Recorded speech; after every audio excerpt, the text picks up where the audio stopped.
Good evening, and thank you for joining us on Wyln News. Here's a recap of our top stories from the week. Police arrested two individuals, one for retail theft and one for obstruction and resisting in Wilkes-Barre.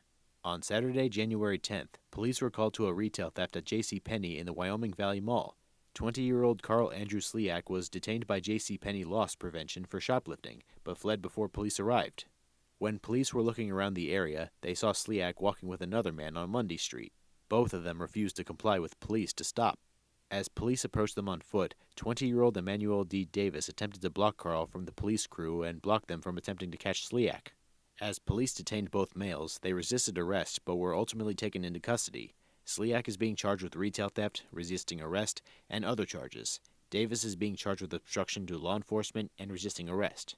Both were taken to the Luzerne County Correctional Facility for Monday's arraignment. This story dives deep into a murder case dating back almost 15 years. In May of 2011, businessman Jonathan Ballister was found stabbed to death in his home in Kingston Township, and his murder case went cold for more than a decade. Just today, 69-year-old Frederick Ballister, Jonathan's cousin, was arrested in connection with his death. According to the police, Jonathan was the main shareholder of his family business, Ballister Optical. Said company was in negotiation for a big sale in which Jonathan did not sign. Investigators in the murder case looked over evidence and found that Frederick had a stun gun wound, in which the authorities discovered he owned a similar weapon. Not only did investigators find in court documents that Frederick and Jonathan did not get along, but also that a meeting between the shareholders with the sale on topic was scheduled on the day of the murder, May 26th. Investigators learned that Frederick was furious about Jonathan's refusal to sell. A trash pull was set by detectives at Frederick's residence, and they found a stun gun concluded to be the weapon, including Jonathan being stabbed at least 15 times. Frederick Ballister is now in custody. During a routine traffic stop on January 8th around 4:00 p.m., Pennsylvania State Police made an arrest for a person who had a warrant for their arrest in a different state. 42-year-old Deshaun Anderson was arrested after police discovered a warrant for his arrest from Rhode Island for a probation violation connected to a charge of manslaughter. Anderson has been arraigned by the Magisterial District Court and is currently held at the Luzerne County Correctional Facility waiting for extradition. We have an update on a story that we covered last week about the shooting outside of Odyssey Fitness in Wilkes-Barre. Luzerne County Coroner Dion Fernandez identified Brian A. Mateo Mejia as the person who was killed in the shooting. Fernandez also ruled that the manner of death was suicide. Wilkes-Barre City Police responded to the parking lot outside of the gym around 6:00 p.m. on January 5th of reports that there were shots fired. Upon arriving on scene, they found Mejia in the driver's seat of a Honda CR-V with a gunshot wound to the head and another person outside the vehicle on the ground, also with a gunshot wound to the head.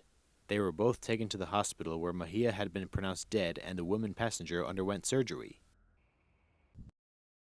A man was arrested and is facing more than 1,000 charges of child pornography in Williamsport. 69-year-old Stephen Carter Hicks was arrested in October of 2025 from an investigation into a cyber tip. According to police, when they confirmed the Bing search from the tip was child pornography, they traced the IP address to search Carter Hicks' home. After obtaining a search warrant, police arrived at the residence, seizing Carter Hicks' cell phone and computer, which had child pornography on the screen.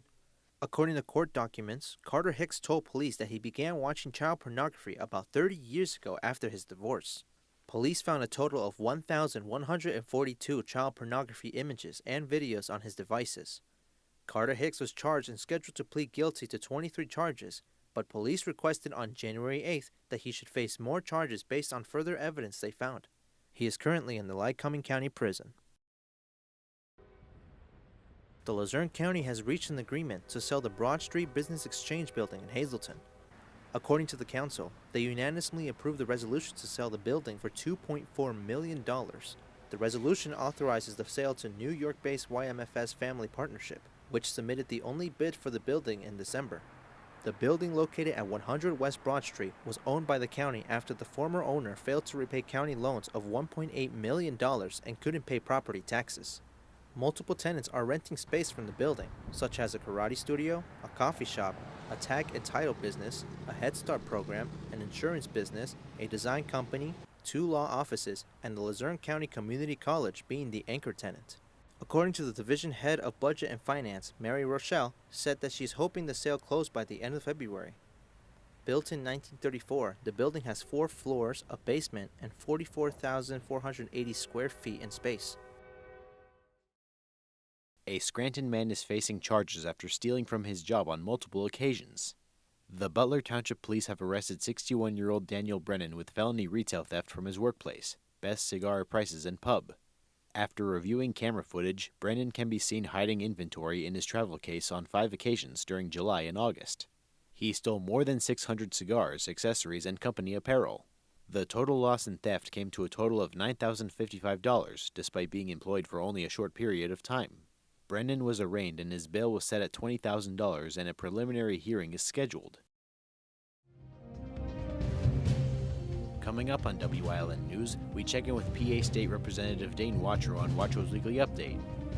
Plus, WILN historian Chris Fulmer leads us down the path through history with Williamsport Part 4. And stay right here on WILN. We'll be right back. Brought to you by Lehigh Valley Health Network, part of Jefferson Health. With LVHN Same Day, Next Day Cancer Care, you can get a video visit with a clinician within 48 hours following a cancer diagnosis. Learn more at lvhn.org/cancercare.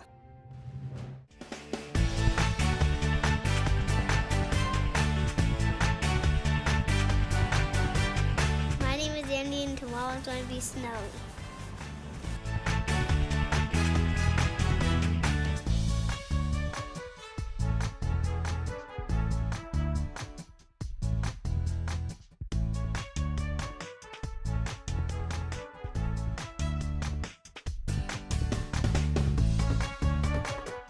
We want your child to be our WYLN Weather Kid. Your child can be our feature weather reporter of the day on WYLN News and WYLN social media posts, just by using your smartphone or any video recording device. It's easy. All ages are welcome, from toddlers to teens. To find out how, go to the weather section of WYLNTV.com or look for our post about it on the WYLN News Facebook page. Submit your Weather Kid video today. Something is out there. What it is, no one knows. However, since its first sighting, there have been numerous reports of strange lights in the night sky. Some say they are extraterrestrials, flying saucers. But to all of those seemingly unrelated uncertainties, there is one common thread. Solo Spaceman. Watch Solo Spaceman on WYLN Thursdays at 1:30, Saturdays at 7, and Sundays at 4:30. Come shoot at Whitetail Preserve, 118 Boulevard Road in Bloomsburg. Their skeet, trap, and sporting clay fields are professionally designed, and all stations are handicapped accessible. Whitetail Preserve has resident shooting instructors certified by the NRA in shotgun, rifle, pistol, home safety, and personal protection in the home. Whitetail can also cater any size event, whether it be a private party, corporate event, or wedding. Call 570-384-2314 or 570-790-8969. Hey everybody, this week on Let's Talk Chiropractic, Dr. John will be here. Let's talk about if you thought you never needed a chiropractor or you're afraid to see a chiropractor. Let's shed some light on maybe why you might have to change your mind.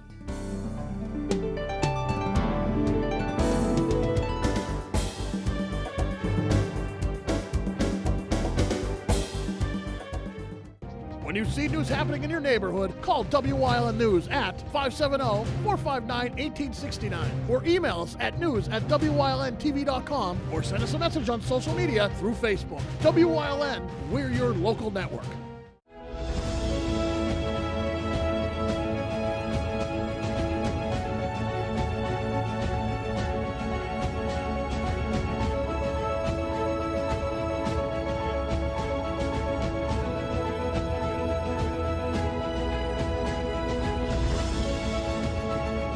Hi, welcome to Watrow's Weekly Update. It's been a while, but here I am again, the host today, Preston Endress, and here with me is my good friend Dane Watrow. Long time no see, Dane. How's Preston, yeah, it's been a couple weeks, but the holidays are over, Christmas, the New Year. Yeah, it's been a bit much, but it's nice to get back to reality. It is. Yeah. Yes, it is. Okay, so is there anything coming up that you would like to bring up now that we had enough time to unwind? Yeah, definitely. One of the biggest things I have coming up is my telephone town hall on the 20th of January here, starting at 7 o'clock. Phone calls will dial out to the phones, and people could simply jump on the call, sit there, listen at the leisure of being at home in this cold weather, or they could simply call in. They could call my office for that call-in number the day prior, or we're going to send out messages on via text messaging and robocalling prior to the telephone town hall. Now, in addition to that, social media, Facebook, Instagram, we're going to have all the contact information there for people to call in on January the 20th at 7 o'clock. So everybody will have an opportunity. Preston, one thing that I like doing telephone town halls is that you get to sit in the comfort of your own home. You don't have to come out in the cold, try to find parking or anything like that. I typically have roughly about 1,100 people on the phone call on my town halls, which is wonderful. And the greatest accomplishment I'm very proud of is that every person that asks the question will be answered. If we don't get to them that day, I'll get to them within that week. By the end of the week, I like to have all phone calls returned and answered. So our screeners will pick up the phone and say, hey, the representative will be right with you. Just stay in line, and I'll go one by one down the line as callers come in. So I like to have a guest on every town hall. That way, it's just not me talking. We get to bring new information. I have state troopers on. I have, I'll tell you what, I'm going to do this coming town hall. I'm going to have the veterans representative there, so he's going to answer all and any veterans questions. So it's always important. Unfortunately, I say unfortunately because he's since then passed away, is Mr. Roman from PennDOT. I had him on recently before his passing, and it was just great information to get out to the people. So I'm very proud of that, and I try to do it once a month, if not once every other month, to discuss and be with our constituents. It's very considerate, especially for those veterans who are still out there, and they need questions answered too, so that's a very clever solution. Right, yeah, so I'm excited about that. January 20th, 7 to 8 will be our town hall meeting. Great. Now, I feel like that there's one thing that we cannot get really enough of, or we cannot stop talking about, because our country, our states, they keep needing to discuss in order for it not to go kaput. So, any budget topics you want to bring up? Yeah, it's that's great. We're going to sit here and talk about this one. The governor every year has his annual budget address, and that's coming very soon. He's going to lay out what his vision is for Pennsylvania, and then it comes to the state legislature, and we get to work on it more, take away, add. I'm just big on a few simple things. We cannot afford to raise people's taxes right now. It's not good. So whatever revenue we have generated coming in should be the same that we have going out. I don't think we should spend more than we have going in and spend our reserves or anything like that. So I'm very excited to hear what the governor has to talk about, what his vision is for Pennsylvania's budget this year. One good thing people might say watching this television might be saying, well, in order to advance, you have to generate more income. And that's a good thing. Pennsylvania is getting more income by businesses, by industry. So we are generating more income. So that's a good thing why we don't have to raise taxes here in Pennsylvania. And as long as we don't have to raise taxes in Pennsylvania, I'll be a yes on that budget. That's a big yes for everyone, because yes, we've been needing a big solution on that for a long time now, and yes, no raise on taxes. Yes. But one of the things that we must do is June 30th is our budget deadline, and hopefully that's going to be done this year, because a lot of nonprofits suffer when that budget is not done and completed on time. So stay tuned. I look forward to coming back here and giving you updates as this progresses. And when do you think that would be estimate on a time of you have the exact answer? June 30th. June 30th. Okay, we have quite a while, I guess. Yes, we do. All right. So I suppose that's all you could talk about today? Yeah. All right. Well, that said, I'd say we got some good stuff down on this week's, I almost said Trooper Talk Tuesday. It's not Trooper Talk, nor is it Tuesday. So on this week's Squatcho's Weekly Update. So we'll see you next time.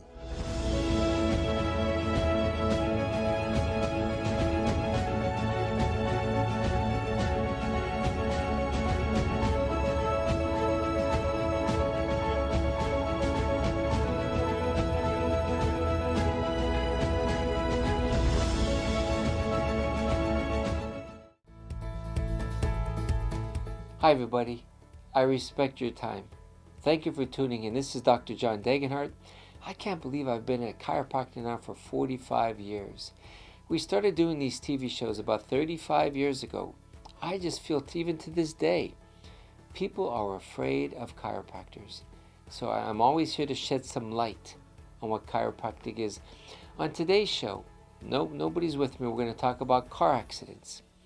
This past week, we had 2 or 3 mornings where it was very icy, wasn't even salted the one day, many car accidents. It took me an hour to get to work, even though it usually takes 10 minutes. So if ever you've been involved in a car accident, we're going to talk about what you normally do, some suggestions of maybe what you should be doing, and even legally about car insurance. So take a little break, sit down, and let's talk about car accidents and chiropractic care for the next 30 minutes.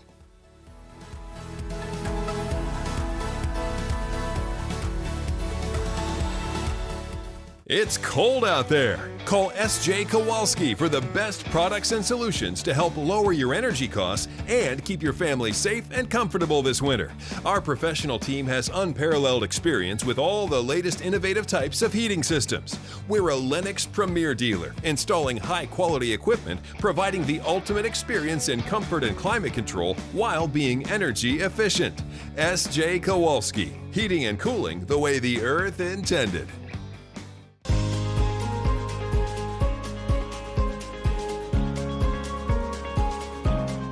Hello, I'm Wyln historian Chris Fulmer. Pennsylvania's communities are filled with interesting history. Come with me as we discover the people, events, industries, and other historic facets of local towns.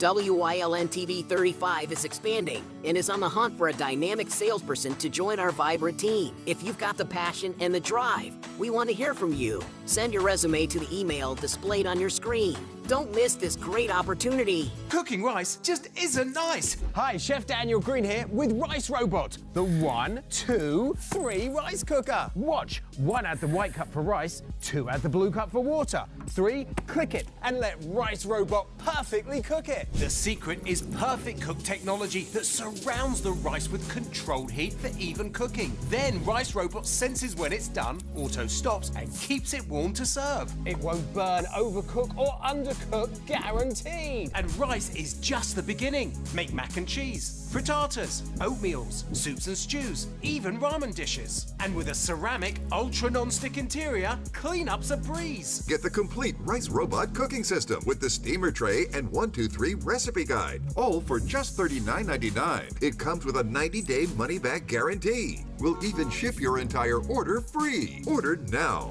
1-800-640-8545.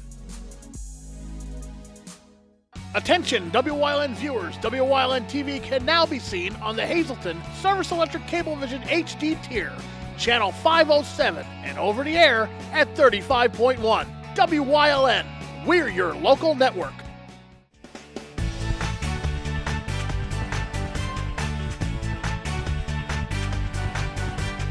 My name is Andy, and tomorrow it's going to be snowy.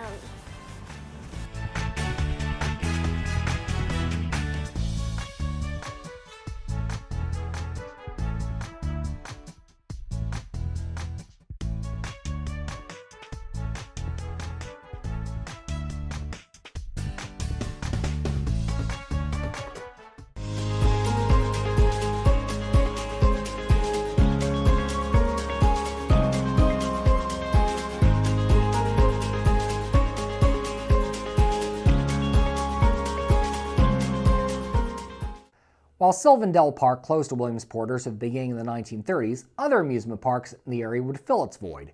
One was Max M. Brown Memorial Park, which was opened in 1924. The land for it had been donated by Standard Wood Pipe Company President Jacob C. Brown, and the park was named in honor of his late brother. The park featured its own roller coaster, and other rides included a Ferris wheel, whip ride, and bumper cars.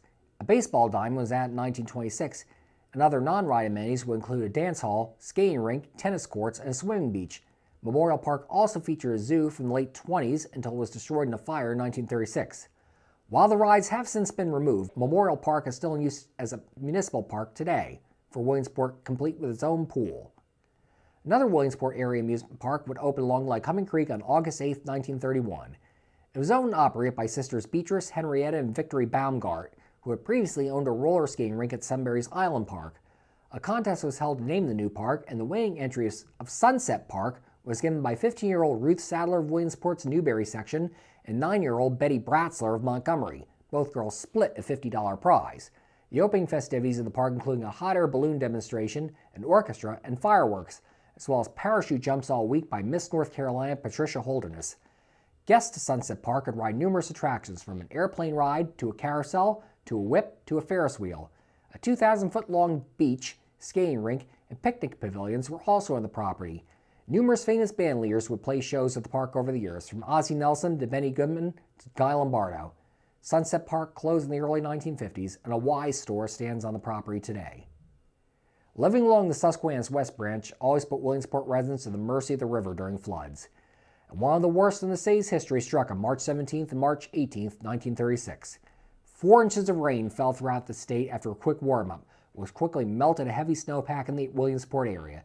The waters rose to nearly 34 feet and inundated 70% of the city, knocking out power. The only remaining connection to the outside world during this time was a WRAK radio, which was able to stay on the air by continued use of emergency car batteries. The station coordinated with Al Glaze, who transmitted from them via shortwave radio from his house on High Street above the floodwaters. Locally, the flood became known as the Hello Al flood, from Glaze's signature while sending messages about the whereabouts of flood victims that had come to him to report their status. In the aftermath of the flood, Williamsport would build a higher levee on the river to prevent similar damage from happening again. Calm permeated the nation in the ensuing years, even as storm clouds broke elsewhere around the world. Hawaii seemed as far away from the fighting as possible from those there. Among those there on December 7, 1941 was Joe Lockard, who had been born in Williamsport in 1922. He had been assigned to operate the radar installation at Opana Point with trainee George Elliott. The two men arrived for their shift around 7 a.m. that morning. No sooner had they turned on the radar than a massive blip appeared on the screen, bigger than anything Lockard had ever seen before. Lockard and Elliott plotted the blip outward and determined it was about 137 miles from Hawaii. Lockard grabbed the phone and called around to Port Shafter, only to find the switchboard staff was out to breakfast. Finally, he was able to get through to Lieutenant Kermit Tyler on the line. Tyler, however, told Lockard not to worry, believing the blip to be a squadron of B-17s that were scheduled to arrive at Pearl Harbor later that day. Lockard and Elliott continued with their shift, leaving the installation at 8 o'clock for breakfast. It was then that they saw black smoke rising over the island. Far from being B-17s, the blips were in fact Japanese Kate and Val bombers, and Pearl Harbor had been their target. Over 2,000 people would die in the attack that might have been blunted if Lockard's warning had been taken more seriously. Following the attack, Joe Lockard would continue working radar throughout the subsequent war in the Aleutians. After the war, he worked for the Pennsylvania Railroad, Sylvania Electric, and AMP Incorporated until his retirement in 1986.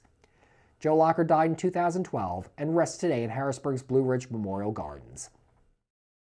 Minor League Baseball has been a fixture in Williamsport for decades. The Williamsport Grays began play in the New York Penn League in 1923, which would eventually evolve into today's Class AA Eastern League in 1938. 3 years later, the franchise moved into historic Bowman Field when it first opened. The team would be renamed the Williamsport Tigers in 1946 when the Detroit Tigers gained affiliation with the team, and again to the Williamsport Athletics in 1953 when the then Philadelphia A's took over, before reverting back to the Grays name in 1954. This team won league titles in 1923, 1934, and 1960. It shut down in 1962. The loss would be filled 2 years later when the Williamsport Mets came to town. Hall of Famer Nolan Ryan pitched for the Mets, as did future ace New York Mets pitcher Jerry Koosman. The franchise dropped down to the Class A short season New York Penn League in 1968. at which point its affiliation switched to the Houston Astros, as too did the team's nickname. It switched again to the Boston Red Sox in 1971 before the team folded a year later. Eastern League Baseball returned to Williamsport in 1987 when the Williamsport Bills were formed. They would stay in Williamsport through 1991 before moving to Binghamton and would be affiliated with the then Cleveland Indians, Seattle Mariners, and New York Mets during that time. One of the most unusual moments in the history of organized baseball took place in August 1987 in a game against the Reading Phillies. Bills catcher Dave Bresnahan secretly switched gloves with a Reading runner on third, with the new glove containing a peeled potato. After the next pitch was thrown, Bresnahan threw the potato past third base, enticing the runner to sprint home, where Bresnahan tagged him out with the actual ball. Furious at the attempted deception, the umpire gave the runner the score, and the Eastern League banned Bresnahan for his actions. Williamsport fans, in contrast, approved of Bresnahan's ingenuity and retired his number years later. After a 2-year hiatus, minor league ball came back again to Williamsport in 1993 when the Geneva Cubs of the New York Penn League relocated to Lycoming County. After 5 seasons as the Williamsport Clubs, the team was rebranded to the Williamsport Crosscutters when the Pittsburgh Pirates took over the team. Under the Pirates' ownership, the Crosscutters won league titles in 2001 and 2003. The Philadelphia Phillies assumed control of the Crosscutters in 2006 and were the organization's parent club until the New York Penn League was disbanded following a major reorganization of the minor leagues in 2020. The Crosscutters moved to the new MLB Draft League with several other former New York Penn League teams and remain there today as beacons of Williamsport's baseball history.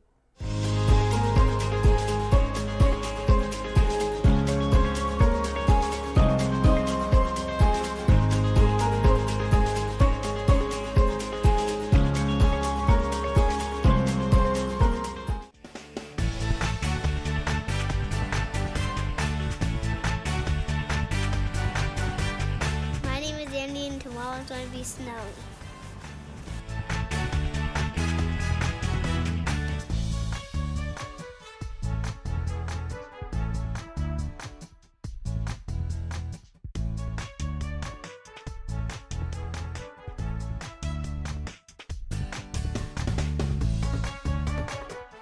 Come shoot at Whitetail Preserve, 118 Boulevard Road in Bloomsburg. Their skeet, trap, and sporting clay fields are professionally designed, and all stations are handicap accessible. Whitetail Preserve has resident shooting instructors certified by the NRA in shotgun, rifle, pistol, home safety, and personal protection in the home. Whitetail can also cater any size event, whether it be a private party, corporate event, or wedding. Call 570-384-2314 or 570-790-8969.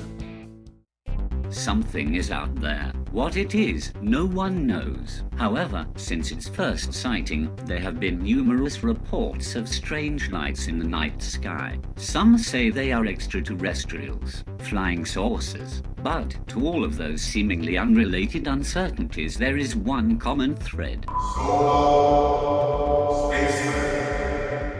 Watch Solo Spaceman on WYLN Thursdays at 1:30, Saturdays at 7, and Sundays at 4:30.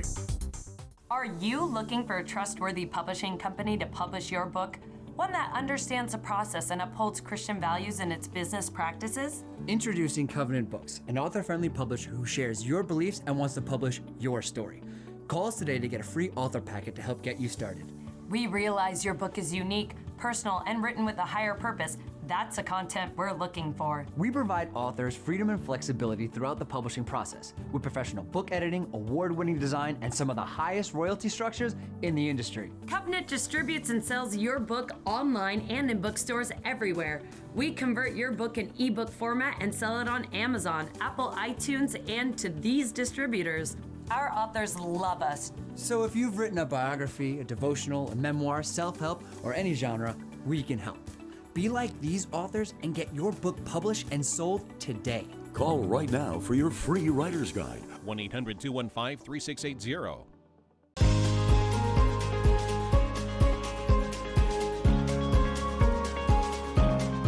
Hello, I'm Wyln historian Chris Fulmer. Pennsylvania's communities are filled with interesting history. Come with me as we discover the people, events, industries, and other historic facets of local towns.